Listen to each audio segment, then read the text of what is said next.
ভাড়া বেশি নিচ্ছে, প্রশাসনে ওই রকম কোনোই নাই। প্রশাসন তাদের মতো তারা আছে, দাঁড়ায় আছে তো অনেকক্ষণ ধরে। ভাড়া একটু বেশি, প্রশাসন ভাড়ার দিক দিয়ে সবসময় বেখেয়াল। আমি এখানে প্রায় আধা ঘন্টা যাবৎ দাঁড়িয়ে আছি। গাড়ি পাওয়া যায় কিন্তু গাড়িতে লোক ভর্তি, ভাড়া বেশি নিচ্ছে, প্রশাসনে ওই রকম কোনোই নাই।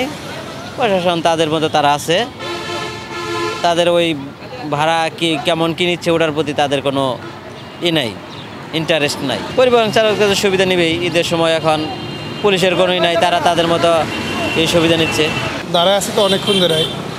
ভাড়া একটু বেশি, এমনি নর্মাল দিনে যা ভাড়া এখন ভাড়া 50 টাকা 100 টাকা করে বেশি। প্রশাসন ভাড়ার দিক দিয়ে সবসময় বেখেয়াল, কোনো তৎপরতা দেখতেছে না, লোকজন বেশি, দাঁড়ায় যেতে হবে।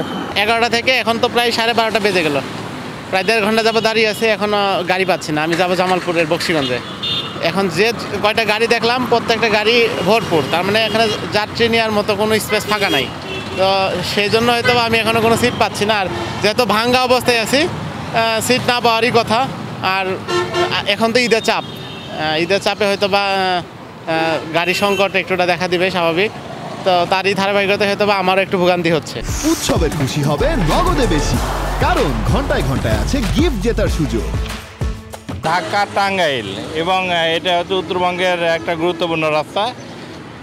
সারা উত্তরবঙ্গের গাড়িগুলো এদিকে যায়। আমরা এখানে বিশেষ করে এলাঙ্গা মোড়ে ভালোভাবে যাতে যাত্রী সাধারণ ঈদ করতে পারে তার জন্য আমরা সার্বক্ষণিক কাজ করছি শিফটে।